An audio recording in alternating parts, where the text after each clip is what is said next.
Hi! This time I wanted to talk about tactical retreats in tabletop RPG battle situations. I think it's very important for a system of retreats or a way to make your escape in a believable way or that it makes sense with the context. It is very important because in role playing games that are very dangerous, lethal, gritty, that is crucial in order to maintain a certain level of immersion. You don't want things to become too focused on the mechanical side, potentially distorting or deforming the story that has been created so far through the interactions, of course. There are many tabletop role playing games that have some pretty decent abstract systems to handle escapes, pursuits, making your retreat viable and that it makes sense with the narrative. For example, I actually like the method, the chase procedure from Call of Cthulhu 7th edition, but when it comes to some tactical RPGs, because they are very detailed when it comes to the way that fights proceed, moving through the typical square or hex grid. You have set values for the speed, the movement, etc. Sometimes it's very difficult to make that transition from the nuanced combat itself towards a retreat, especially when you have characters that are wearing heavy armor. Sometimes it's impossible for them to do that. In a lot of situations, if your character is wearing this huge armor, this heavy suit, it's going to be impossible to escape. It's going to be impossible to make your escape because you're simply too heavy. If you handle things in the way that combat usually proceeds in those tactical RPGs, it's simply impossible for you to outrun an enemy that is normally faster. You need to do some extreme things. You need to sometimes jump off a cliff, jump into from a waterfall, typical make your escape, making that huge jump, hoping that you survive the fall, the crash into the water. Maybe you get into a hazardous area, some section that is supposed to be haunted. You're doing everything in your power so that the enemy feels discouraged from chasing after you because the enemy is much faster, but that is not always the case. In my From the Ashes solo campaign, some of you may remember that the character Corvus, which is emulated by the AI system that I am using, Abraham's method, he died in the swamp because there wasn't anything in that terrain, in that particular area, that could serve Corvus to escape from his enemies. So he got killed. Luckily, because it's a Dark Souls style of RPG, he came back from the dead because he had humanity left. But in a lot of situations, a character that is armed in heavy armor, wearing heavy armor, it's simply impossible. That's it. That's game over for that character. So I wanted to give some tips and advice and also some considerations. I think that a great example of a solo fighting man making some viable escapes, you can see that in Rob Kuhn's adventures as Robilar, probably one of the most famous, if not the most famous, solo adventurer in old school Dungeons and Dragons in Greyhawk. Well, first of all, we must put some things aside. I think that Robilar has survived so far, well, made his miraculous escapes because it was obvious that Gary Gygax was playing favorites with his adoptive son. Rob Kuntz is pretty much Gary Gygax's adoptive son. The way that Rob describes the situations, if we read through the different posts from Gary Gygax that you can find in the Dragon's Foot forums, some of the Dragon magazines, there were a lot of instances when it was obvious that Gary Gygax was being a bit too soft on Robilar. For example, there was this moment when Robilar went into this section under Castle Greyhawk, and it was infested with wights. Wights are incredibly dangerous. Those of you that play Dungeons and Dragons know that they are terrible. They drain your levels of experience points. I don't know if they did that back then, but probably. So Robilar was having a very difficult time. He was almost completely dead, and I imagine he lost a few experience levels there. Who knows? He was one on one against a white, but it was obvious that, well, let's be a bit lenient, or let's say that he had low odds of success against that white. And then, because they were making a lot of noise playing late at night, Gary's wife entered the room and started yelling that they should keep it quiet, pipe down or whatever, keep things quiet, and she went back to bed. So Gary was quite upset. Again, it was Robilar against a white. Robilar was probably about to die, and Gary said, "Okay, make a roll." And Rob made the roll, and Gary Gygax said, "Oh, this was all a dream. You never went into that level of Castle Greyhawk. It was all a dream." So you can see that's pretty much another way of fudging the dice. So Gary Gygax once again gives us an example that he was a pretty terrible dungeon master most of the time. I believe that the heart of Dungeons and Dragons lies in Dave Arneson, in my opinion. Gary gave the structure, but everything else was Dave Arneson. The essence, when it comes to the essence.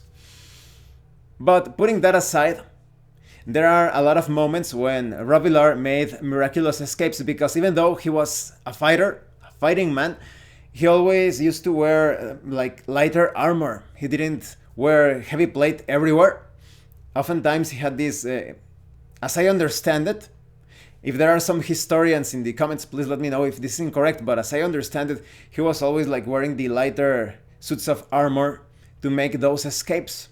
So if you are playing a solo role-playing game or one-on-one, make sure that if you are a fighter, paladin, etc., it could be worth it to wear some lighter armor. Even if you don't have enough protection, you will be able to make your escapes.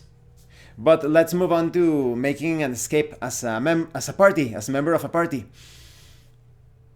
A lot of people that perhaps haven't made the jump into, or haven't explored the roleplay aspect of a tabletop role-playing game, they focus completely on the mechanics, on the numbers, without tying them to the roleplay, to the immersive aspect. They take a look at barbarians, monks, sometimes even rogues, depending on the system, and they say, "Oh, those classes are pretty useless, they will never be as good as the fighter or as the paladin." But the useful thing about the monk, the barbarian, the ranger, the rogue, is that because they are usually wearing lighter armor, and in the case of the barbarian, you are usually very fast when running, jumping, climbing, they have other roles within the party. I think that's the problem with many role-playing games. They listen to these immature and childish players that, "Oh, my barbarian isn't as good as a fighter," and they start to tweak things, trying to balance the classes. I think this actually happened in Pathfinder First Edition. I don't think specifically in the case of the fighter and the barbarian, although there is the Pathfinder Unchained as a testimony to that.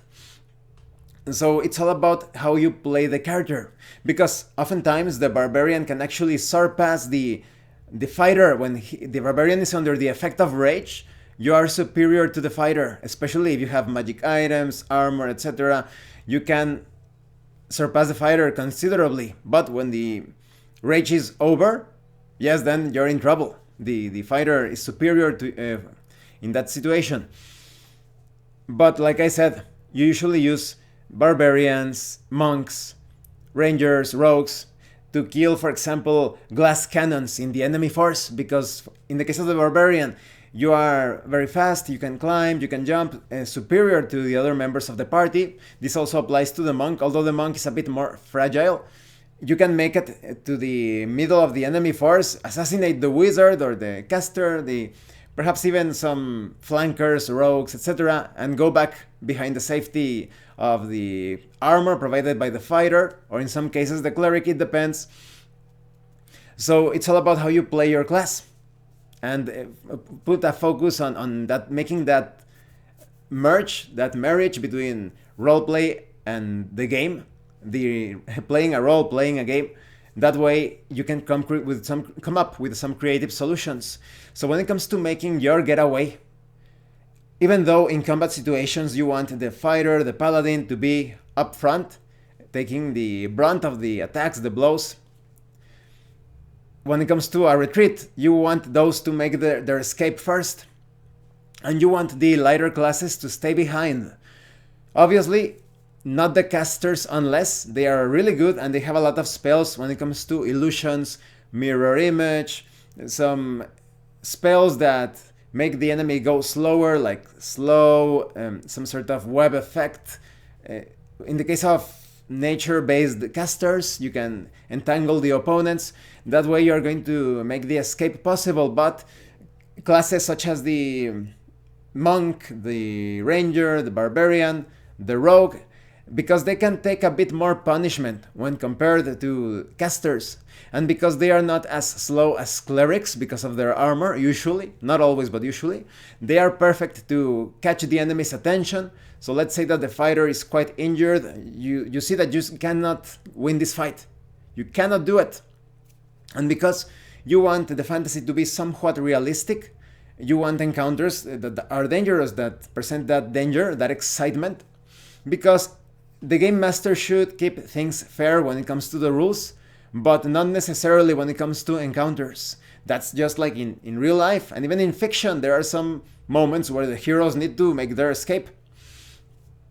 So in those cases, you want the more heavier armored characters to start making the retreat. The rangers, the barbarian, etc., they are going to cover their backs as they make their getaway. You want them to distract the enemy, threaten the enemy as much as possible.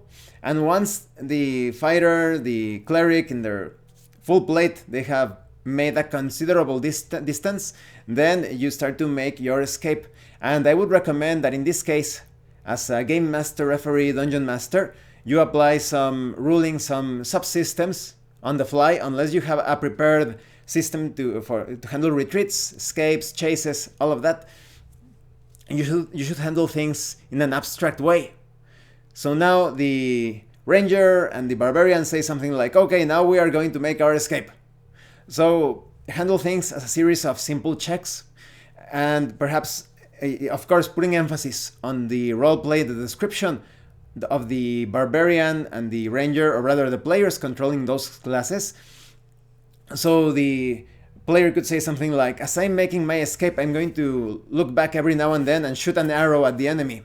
So every time you make a check, maybe that player spends an arrow, and when he misses his attack roll or his saving throw or his skill check, however you want to handle it, remember there needs to be flexibility when it comes to tabletop RPG rules. I made a video about that. I'm going to put the link in the description. The player is going to be spending an arrow, but regardless, if he was successful, he puts more distance between him and the enemy. If he failed, maybe he still makes some distance. It all depends, like I said, on the context. A skillful dungeon master or game master will be able to handle these situations, but he gets injured because the enemy is kind of like slashing at him from behind. It all depends on how you want to handle things. Maybe you decide that if he fails several rolls, the enemy catches up to him or her, and now you need to spend a couple of combat rounds before trying to make your getaway again. The same goes with the barbarian. Maybe you are describing how your character is making his escape. He's throwing axes behind him or knives or whatever, and if the enemy gets too close, he pulls out his two-handed sword and threatens the enemy, makes some wild swings, and once again makes a run for it. And that's very exciting. It's much better, as I have told you, to handle it via simple checks, and only when for whatever reason, the combat gets a bit into that tactical mode, more nuanced or complex mode, then handle it as the typical combat round. But definitely give priority to the description of the player character as he or she is trying to make his or her escape. So I hope this video was entertaining. Definitely consider that. The lighter armored classes, they are there for that crucial moment when you need a more agile sort of combatant. So if you have other ideas or thoughts or experiences when it comes to making a tactical retreat, maybe you have seen some spectacular retreats, let me know in the comment section. Any comments or questions, definitely please write them down. Thank you for watching this video, and thank you so much to those of you that are going the extra mile to support the channel. If anyone else wishes to further support the channel, the information on how to do that will be in the description below. Once again, thank you, and see you later.